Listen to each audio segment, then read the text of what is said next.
Le fantasme du duel au soleil, du 20 mars 2022. Hiro me fait penser à ces serial killers qui font tout pour se faire prendre.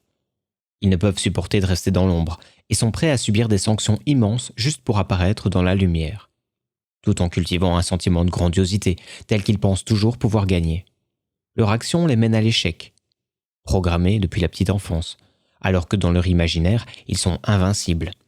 Sinon, ils cesseraient de vouloir détruire, car ce sont des faibles, des gens infiniment peureux. L'important, pour toutes ces personnes, c'est le fantasme de l'affrontement romantique, le duel sous le soleil, face à celui qui représente le pouvoir, quitte à mourir aussi. Notons que le romantisme peut se définir ainsi. Puisque l'amour n'est pas possible, alors je lui préfère la mort. C'est un culte de la mort et de la destruction.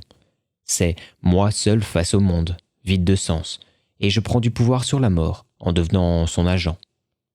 J'ai vu beaucoup de gens, dont certains avec qui j'ai été en contact étroit, qui voulaient absolument me faire savoir tout le mal qu'ils me faisaient, la destruction qu'ils souhaitaient voir de ma famille et de ma personne, et l'aspect héroïque de leur combat contre moi.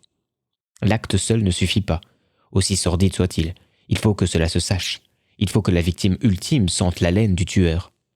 Tout ce qui représente l'amour, la joie et l'ordre doit être freiné, handicapé, détruit. Ne doit rester dans le monde que le chaos qu'ils ont en leur cœur et en leur esprit. Cette jubilation de la mise à mort en dit tellement sur la souillure constante, depuis l'enfance, qui noie leur âme, donc leur humanité.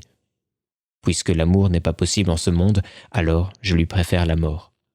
Reste à trouver quelqu'un qui représente tout ce que je hais. Et à le combattre pour oublier le regard noir de ma mère, celui qui aurait dû me donner la foi en la vie, l'amour des autres.